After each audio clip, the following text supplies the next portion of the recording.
So it's Don't laugh. It's like my dad trying to work his freaking remote. Don't laugh at me. You're on. What are you doing? What's that noise in the background?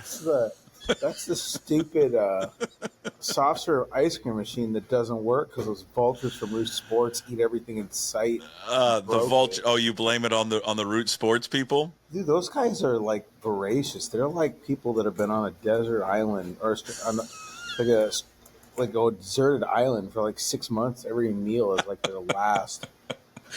Well, welcome everybody in on X, also on YouTube. This is the Ryan Divish Show. Look at him. From the Seattle Times, his weekly appearance is brought to you by Chalet Bowl. It is Washington's oldest operating bowling alley, established in 1941, located in the beautiful, historic Tacoma's Proctor District. Family owned and operated for 40 years. The Frederick family and staff specializes in customer service for your bowling, food, and fun experience while at their unique 12-lane facility. Go to chaletbowl.com to make your next reservation. You can follow Ryan on X at Ryan Divish. You can follow me on X and also Instagram at Puck2040. Also on TikTok at Puck_sports, and of course on Facebook as well. We are in the Puck Sports Studios. It's built by Limback Lumber, family owned and serving the Northwest since 1930. Summer is here. That means, Divish, it is deck and fence season, and you look like someone that could build a deck and fence.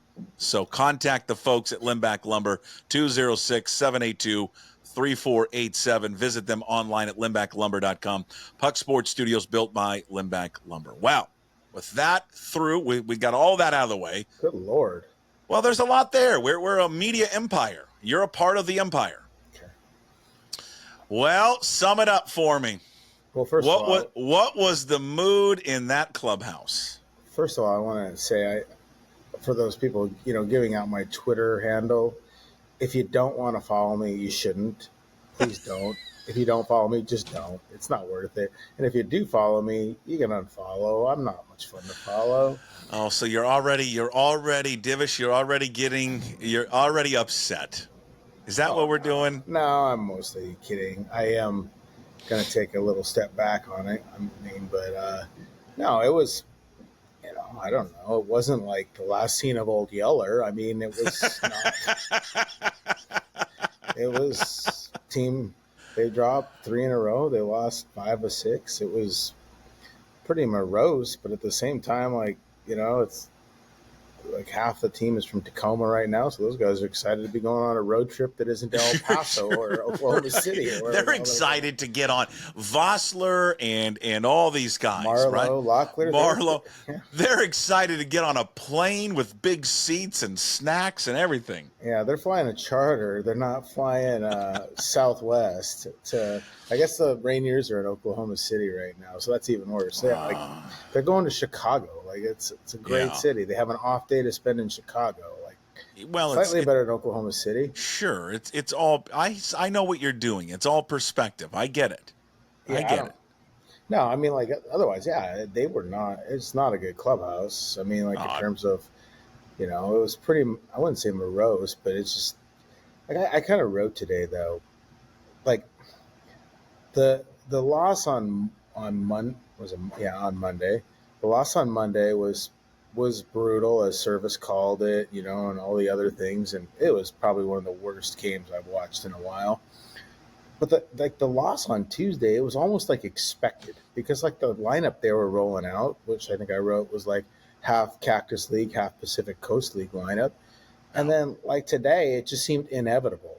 It was all lined up. But when they only got when they got that double play on Locklear's ball, and Mariners didn't score, and that wasn't their traditional way of not scoring with bases loaded. They hit the ball hard. They did it right. I was this is going to be bad. It's going to be 1-0, and something goopy will happen in the 7th or 8th, and then it won't even get to Munoz in the 9th. Wow. And what happens? Got a nice inning from Colin Snyder, and then what happens? Santos gives up a bloop single, then allows the tying run, and then gets hurt, and they bring in Trent Thornton for the 9,733rd time this season, and he gives up a single, and then they're cooked. So yeah, I was. It just I felt inevitable. It just like felt like it was coming. Like this is their rock bottoming out point. You know how long the bottom they stay on bottom is a while, but like nothing that I've seen, even with as good as their pitching staff is, I'm just thinking, man, it's going to be hard for them to score. There's the ice cream maker again in the background. The ice Apparently, cream maker, it's out of order. That doesn't make ice cream. Who eats the most ice cream from Root Sports? Oh, I don't know. I mean, well, you threw it. Is it the people behind the scenes that are eating all the ice cream? Yeah, Oh, it's not. I mean, it's not Brad and Jen and Angie. No, Jen and Angie and Brad are eating like kale ice cream or something, or avocado ice cream. They're not eating. I mean, Angie, if they made a Chardonnay ice cream, she'd probably crush that. Oh, I'm sure. I've had like I've had a rosé slushy. Yeah, I mean, I bet she's had some of those. Oh yeah, I mean, Divish, but think of these starting pitchers. I joked the other day that I'd love to be, on Twitter. I was like, I would love to be on the text thread with these starters to hear the amount of just, shit they talk to these guys. I mean, because it's inevitable. It's sports. It happens, and it's not to say that they don't like their teammates or all that, but I guarantee they're all on a text thread going, what else can we do? I mean, in this 3 games, Castillo, Gilbert, and Miller, you know this, 19 2/3. They gave up 12 hits and 1 earned run, and they were swept. I mean, that is unbelievable, man. Well, of the last 7 quality starts delivered by the team, by the pitchers, they've lost them all. So. But okay, you've been following this stuff. I mean, I was asking Jim Duquette, have you ever, can you think of an example where a manager has been fired, like leading the division, tied for the division, a game out? And he's like, I can't think of anything. I can't think of anything. And again, I want to be clear. I'm not advocating for him to be fired. Others have. I get it. Listen, I don't think he's a perfect manager. No one's perfect, right? Everyone's got their flaws.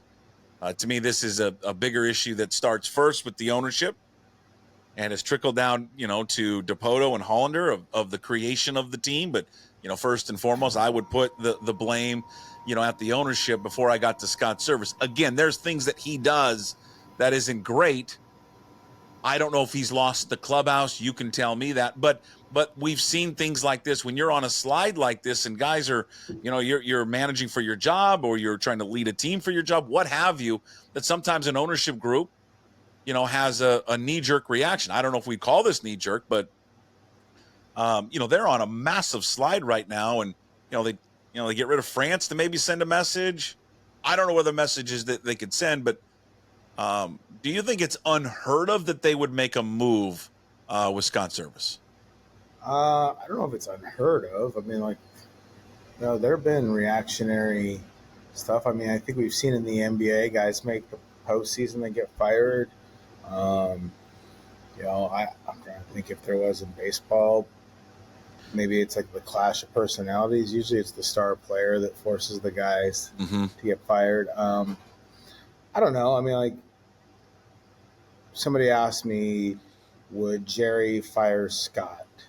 Well, yeah, if Jerry felt like he could lose his job, then yeah, he could do that. I mean, I think people think that these guys are so close and so attached. Yeah, I want you to expand on that one because I'd like to maybe investigate that narrative more.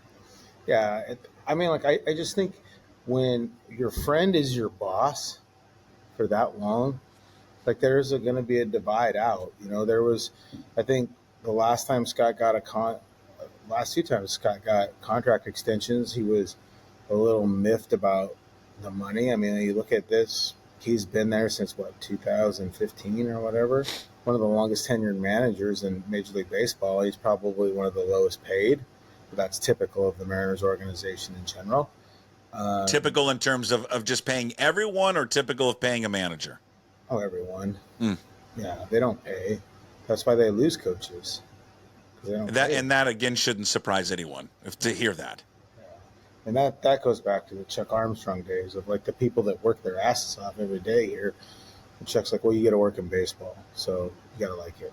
It's like, you does he say that when he was walking around with the iced tea in his cup? yeah, when the person who mixed it probably was making minimum wage. Yeah. No, so like I don't know, like the whole situation with Scott and Jerry, just like everybody just thinks like they're so in tuned and everything like that, but it's not. Jerry is the all power boss, and Scott is an employee under him. I mean, I think that dynamic doesn't always lead to like best friends. I mean, like, Yeah. I'm sure there's plenty of times. I know there are plenty of times where Scott disagrees Sure. with orders from Jerry about stuff.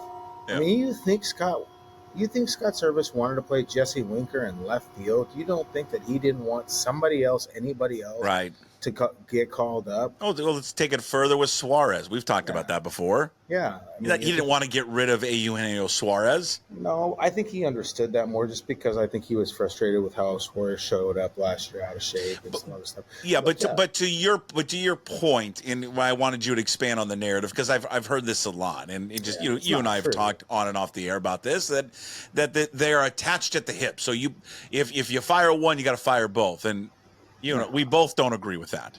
No, and it's not.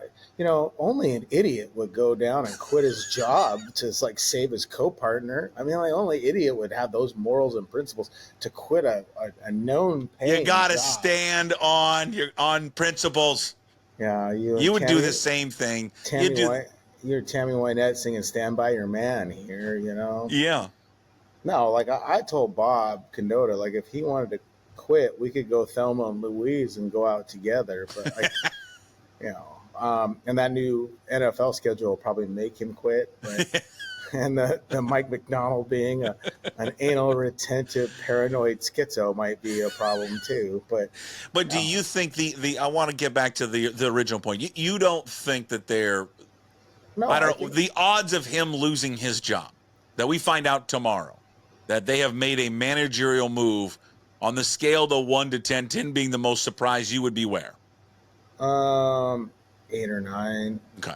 I mean, was there a part of me that said, hey, maybe I should pre-write a story about Scott being let go or Jarrett DeHart or somebody? I don't know. I mean, like they're running out of people to fire.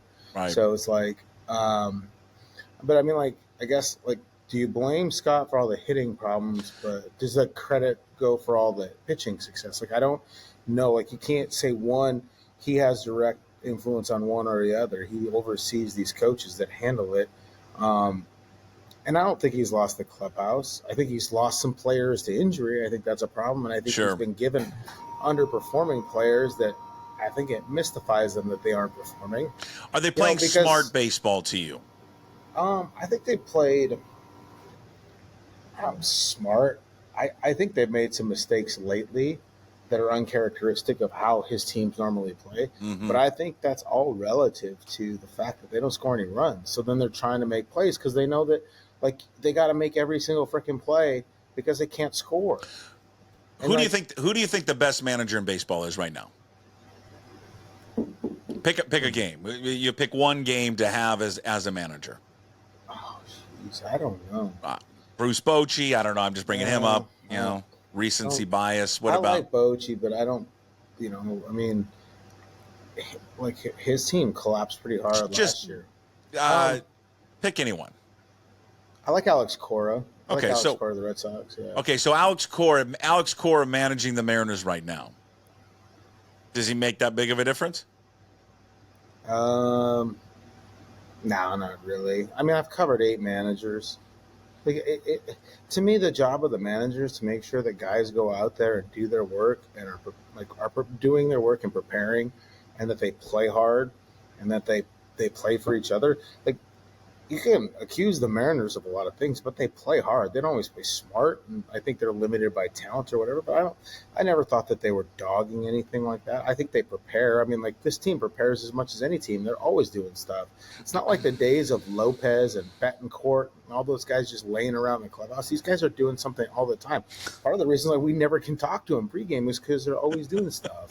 So it's like, No, I think that's the thing. Like everybody like focuses on the in-game decisions, and part of the thing is we don't even know the background on the in-game decisions, like who they can go to and who they can't.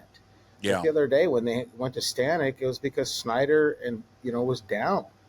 They didn't want to have to go to him. Like they pushed some of these relievers because some of them haven't bounced back the way they should, and you're carrying a leverage reliever that can only go every other day or sometimes 2 days in between every outing. Yeah. That's a problem. Is there a chance though a different voice can tap into these players? And I don't know if that. I mean, the follow up would be: is there a voice on that team currently? I'm just trying to think back. When's the last time we saw them a Major League Baseball team, never like this, but fire a guy and then have a good run? I guess the Phillies, right? Yeah, when they fired Girardi. Yeah. But He that was just, early on. They were 6 games under 500 or something, yeah, weren't they? and like, there's a reason Joe has moved around a little bit. Yeah. I mean, he just, he wasn't like that's the one thing is like Servais has been a player's manager, really for a long time. Like when he first started, he was a little more anal and he tried to be a football coach type, and I think he had kind of established the identity of who he wants to be and how he wants to be as a manager, and giving the players freedom and protecting them. That's why like the other night was so different because he didn't. Right. But like, yeah. So I to me, and it's these guys, and they sit there and they talk about being professional and all this other stuff. If the manager has to sit there and harp and get it emotional and this and that to just get them to play hard or everything or whatever, then you've already lost. Mm-hmm. You know what I mean? Then you have the wrong freaking guys in there. And I don't think it's the case with these guys. They put in the work. It's just like some of it is loft, lack of fucking talent. That's what my college coach said to me. You have loft issues. And so, I mean, like, I think that's part of it. So I don't know where they go. I mean, if they did it, so be it. Like, I've covered so many managerial changes in my life. I don't know, but like the teams that fired. So when they fired, when Hargrove quit. Right. That's the only other time that I can remember something like this happening. Now, were they in first place or were they on a winning streak? They were on a winning streak and they were in second place. Okay, but they were right there though. Yeah, they were right there, and then they had that horrendous road trip. Yeah. Okay. Well, so so they didn't get better when they fired Walk. Yeah. They brought in Darren Brown. They didn't get better when they fired McLaren. They brought in Riggleman. I mean, not significantly better. I don't know. Like I guess to me is if they got so they let's say they fired Scott. Who's on this? I'm going to ask you who's on the staff right now. If they remove him as manager, the most logical person to take over would be who? Well, Acta's got the most managerial experience. I mean, Negron filled in the last time when Scott had COVID, I believe. One of those two. I mean, like, the thing is like I don't think that like those guys work with. I don't think they would do anything different. Like they would still do the meetings, they would do all that stuff. So to me, like if they got significantly better, just because Scott left or Scott got fired and somebody else came in, I wouldn't necessarily credit the new manager. I'd probably question the players and what their intentions were and why it wasn't working then, because I don't think stuff would have changed that significantly. Because there's not enough time. You're talking about 58 games or 57 games. You're really going to come through and change it up. I don't know. I think, to me, if they do it, they do it. I don't think they will, but stranger things have happened in baseball. And they're on an off day tomorrow before they start their series with the White Sox. Yeah, which a lot of times this is when it happens. If they were going to do something, would you wonder on this though? Is like Jerry says to John Stanton and Chris Larson, "Hey, I want to fire Scott because I just don't think this is working." John famously says, "Well, I never get in the way of baseball decisions," but like John could certainly say, like, "Oh no, you're gonna wear it." Him. Yeah, you're gonna keep him because this isn't his fault. This isn't on him. Yeah, I mean, you handed him this roster that's really disjointed and really isn't working. So I mean, I don't know if he'd do that or not. Like in the past years, I think Howard Lincoln and Chuck Armstrong did stuff like that where they would say certain things and they wouldn't let them do certain things. but I don't know what that would be like. And then if I'm Jerry Dipoto, I would turn to John Stanton and say, you don't let me spend any money. Oh, no, exactly. You don't let me do any. The reason I've got Polanco and I've got Garver and I've got Luke Raley and I had to get rid of Evan White and Marco Gonzalez and Jared Kelnick and Suarez and Teoscar and all these guys is because you will not give me the money that we need to improve this baseball team. No, it's like it's the equivalent. Like their roster moves that they've had to make, given the financial restrictions that they're under. It's like going to the used car. It's like going to a car dealership, passing over all the newer ones, passing all of the lease returns that are under 25,000 miles, and can only choose from vehicles with over 100,000 miles and say, okay, I got to go with these, but then be surprised that they don't work out. One of them breaks down or whatever. Like it just, if you're shopping if you're shopping at Nordstrom Rack and not Nordstrom, then you understand why. And believe me, I'm a Nordstrom Rack. And I love a good rack, though. Yeah, I do too. Yeah, I'll shop. Like it's the dollar store stuff, like all the time. Like when they're bringing in these guys and when they're getting them, like Polanco, Garver, Haniger, they're not in their peaks. They're not 28. They're not 29, 33, 32. Like Polanco, if he was so productive, why wasn't he still there? Right. Why didn't the Twins keep him? But like the situation, like I think you would agree with this one, is again the ice cream machine continues to go off there in the background. You would agree with this, that the situation they're in right now with how bad they are offensively, this was put together in the offseason. Yeah. This is what, why they're here right now. I mean, the numbers on this stuff. I mean, I saw this stat earlier that it's, that where you see their rankings, their pitching and their hitting rankings. I mean, it is unbelievable. ERA first, WHIP first, batting average first. This is the pitching. Strikeouts 8th, K to walk percentage 3rd, and then their hitters, batting average 30th, on base 28th, slugging 28th, OPS 28th, strikeouts 30th. I mean, you just could not get two just polar opposites of a baseball team. Yeah, that's unbelievable to have that. And it's unbelievable that they still find themselves, because Houston crapped over themselves in this series against Oakland before they were able to win it today. But, oh my God, Houston should be up 3 games right now. And maybe going, see you later. I make this wager that Texas will take a lead in the American League West in the next month. You are more, you think, I tend to agree with you that you're more afraid of what Texas can do. Or where Texas is opposed to where Houston is. Well, you're afraid of both of them, but Texas is starting to get healthy, starting to hit again. And I just think like these other two teams haven't shown the ability to pull away. Like, do you think that like maybe the Rangers, gassed themselves out with a 25-9 run to get into, the break? Maybe. I mean, I thought that like we've kind of talked about how their pitching at some point is. What they're doing isn't sustainable, similar to what the Mariners are doing. That sure. At some point wasn't sustainable. So, I'll be very interested to see which starters that the Astros add. I mean, like, you wonder, like in this series against the White Sox, Fetty and Crochet are projected to pitch. Will they pitch? Yeah. What do they? But okay, so now where they're at right now, and again, it's and most people feel it's all doom and gloom. I mean, you look at social media, anything, right? It's tear it down, sell the whole thing, move on.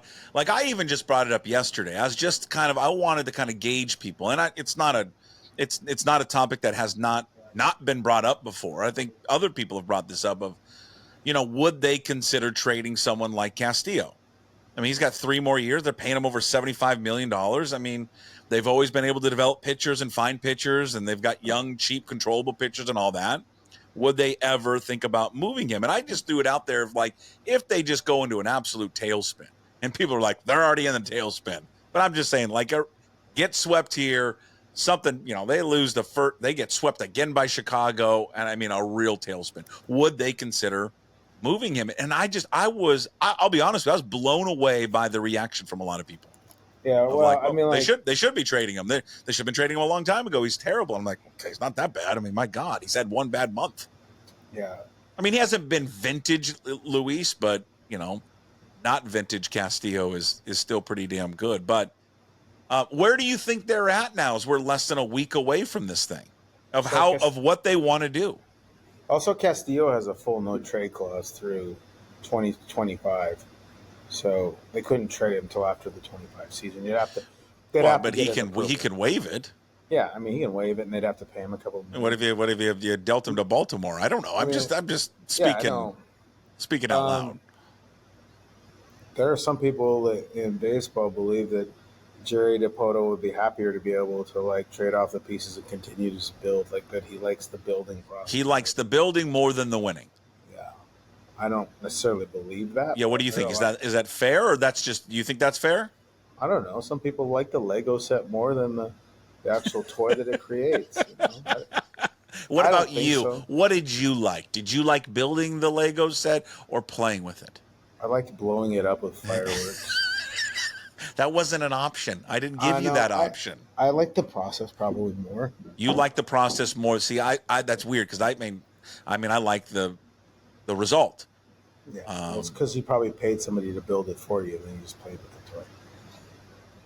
I don't think that's wrong to have a kid build a Lego set for you if you paid him, and some snacks.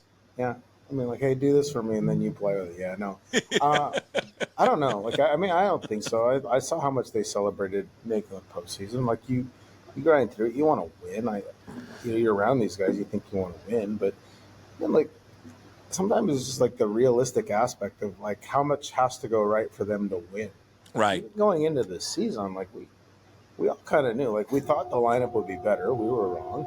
But, like, you could see why you could think that the lineup would be better. You didn't think they were going to be a juggernaut. You still felt like they were a bad You want to convince yourself. You wanted to buy in. The fan wanted to buy into the resurgence of Mitch Haniger. Yeah. Well, and then, like, but also at the same time, like, we wrote our whole special section story on the starting rotation. I never thought they'd be this good. Like, as good as they've been. Like, this is, it's like unheard of how good they are. Club record good, and so yeah, I never thought that.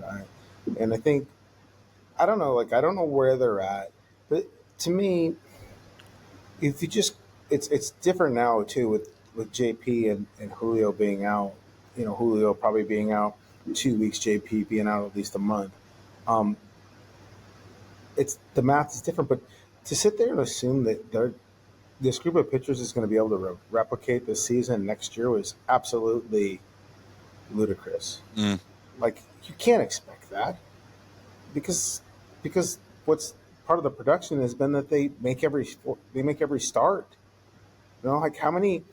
I mean, if you went through, and I haven't done this yet, but they've probably used the fewest starting pitchers this season. I mean, they've used 6. I mean, the only other one I could think of would be Philly. Yeah. So, like, I mean, that just doesn't happen in baseball. So, like, and to think that it could happen again next year or the year after is not logical given how much pitchers get hurt. Mm-hmm. So, that's why I think you still have to pursue it. Even if you're playing like crap now, and even if you're playing, because, like, last year, what are they, 4 games out or 5 games out at the deadline? And they traded Sewald, and everybody complained, oh, you didn't even try. Well, yeah, you're playing like ass now, but you're only a game out. So, just because you can't have the recency bias of how bad they are. And, yeah, on paper it says they're still bad. But, like, the thing is, we've kind of said it before, all they need to do is just kind of get in and let their pitchers go to work.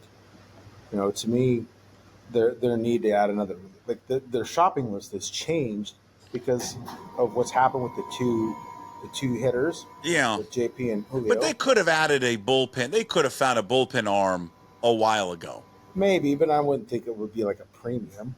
Like somebody to put in there. They know they've needed help for a while. I mean, yeah, and I think their belief in their pitching staff that they're always, because that's what tantalizes you a little bit. Like, there are stretches where Thornton looks pretty dang good, and you're like, okay, yeah, he's figured it out. But then there are other stretches, especially when he has to come in with traffic on base, where he just doesn't have that put away pitch and contact. I mean, they miss Matt Brash so much because he got strikeouts. They don't, and a guy that gets strikeouts at a high level just isn't available right middle of the year. I mean, like, there probably won't be even a guy that gets, a high strikeout guy at the deadline. I mean, and the two, Stevez and Garcia for the Angels will be available. I mean, Mm-hmm. they're pretty good, and Lucas Ursig is hurt, but like I don't know. I mean, like I think they need to add a reliever to go with the hitters that they could possibly. Well, I agree with you, but I mean, at this point, how aggressive do you think that they will be here at the deadline? I mean, we can discuss. I'll ask you about the John Heyman report or whatever he was doing a live show, I think on Bleacher Report or something, and mentioned that the Mariners are as active, have been uber aggressive to go get Vlad Guerrero Jr. Okay, great. I mean, I love Vlad Guerrero Jr. I'd take him in a heartbeat. But I mean, again, how much capital is it going to cost you? A lot, like a lot. And would they pull it off? And that's just assuming if Toronto even wants to do it. But with all these teams that are still so active, for a playoff spot, I mean, they're all going after the same guy. Just all of them. It's the same guys everywhere. Like we've talked about lesser guys that we think make the baseball team better. We've brought up Lane Thomas a bunch. We've talked about Lamont Wade Jr. a bunch. But for the Giants, I mean, they're still in it. They're not out of it. That's one of those lateral moves where you have to give up a piece.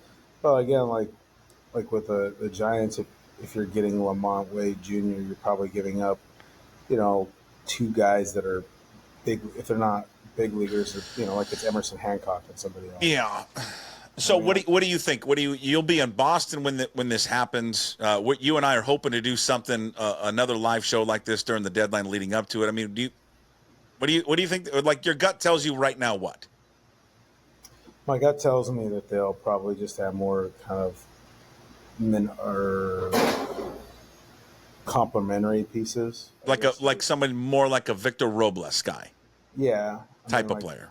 Yeah, trying to, because you maybe be able to have multiple to try and raise your floor thing or whatever they call floor to ceiling. Yeah, floor to ceiling. Does that include a catcher? I mean, it might need to, since Cal Raleigh seems to take a beating. It has to, Ryan. They're running him into the ground. And you played the position in college. Yeah, I don't think people know that you were an all county, all state, all county, all region player, all region catcher. I know I was an academic All-American. Well, sure. we know that. Yeah. You're in journalism, for God's sakes. But I mean, they're running him into the ground. They need to find help now. This poor guy. I mean, something tells me that they're just going to play him every single day, and he breaks down and be like, "See you later. We'll trade you in the offseason. We got Harry Ford." Yeah. Yeah, I don't know what they're going to do. I mean, like, if you can get Lane Thomas, I think he's a good player. But, solid. I think I don't think he costs you as much prospect capital either, but he does more. Like there's the special assistant to the GM for the White Sox is here the last couple of days watching. I don't know who he's watching, but he's been here the last couple of days. And the White Sox had a guy down in Tacoma last week or 2 weeks ago. I mean, obviously, but it's due diligence at this time of year as well. Cooking with a little bit of gas. I want to see that guy in a Mariners uniform. Put him in right field. Let's go. Yeah, I mean, I don't know. I mean, it's weird. I don't trust a lot of the rumor mongering that's coming out, because there's agendas with a lot of it too, because they're trying to push things like the Marlins really want to move on from Jazz Chisholm, so they're pushing all this stuff to try and drive up the market. I don't know that the market's there, but they floated out to Nightingale. Nightingale pushes it. Yada yada yada. I mean, so I think, I just don't. I've never.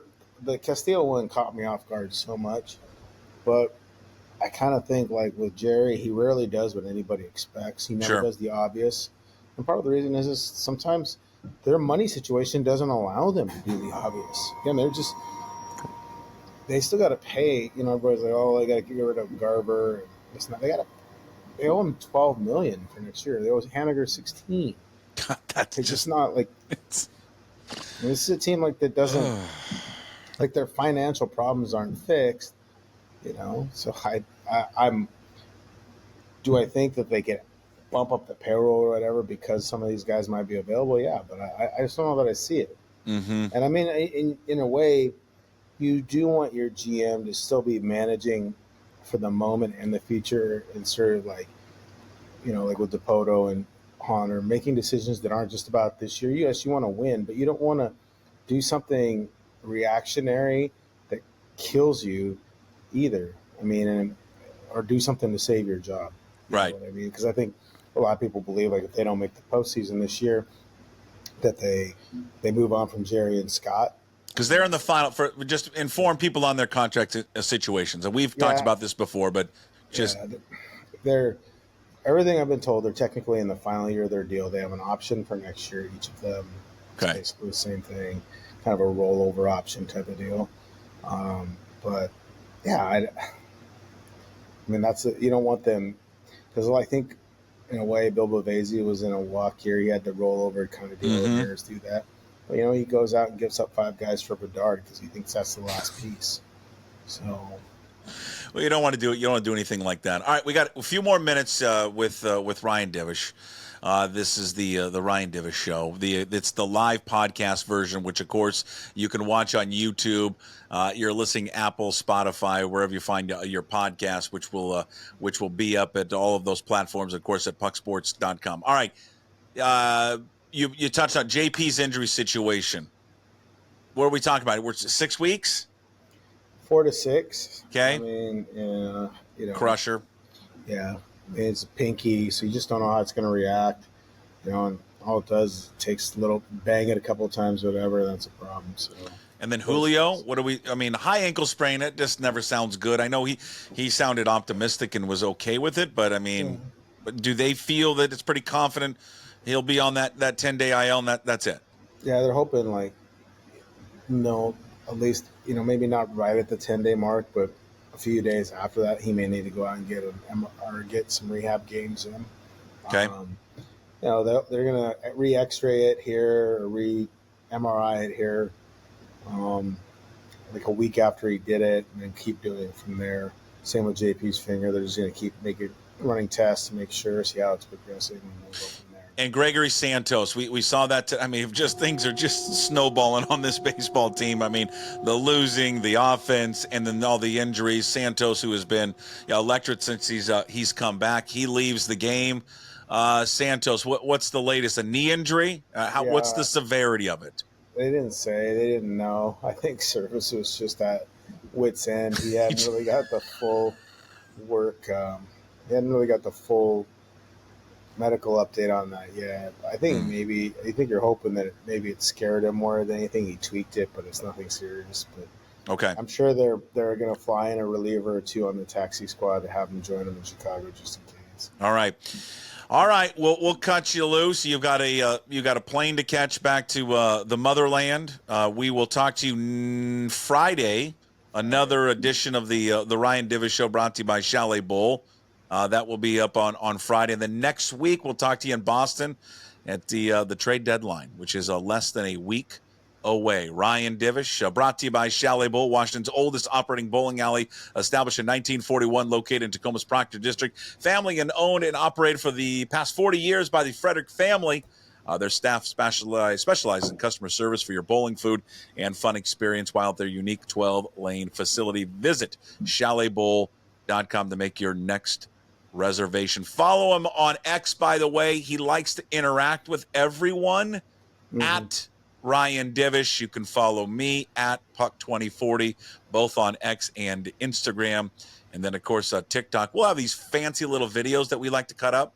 So you're going to hear Divish probably with the ice cream machine in the back.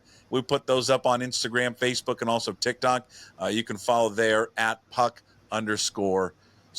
And, of course, you can watch us on YouTube, listen on Apple, Spotify, wherever you find your podcasts. All right, we'll talk to you on Friday. Thank you, Div. All right, man. See you. There he is, Ryan Divish, with us every single Wednesday and Friday right here at pucksports.com. We'll talk to you soon. As always, promise to be better.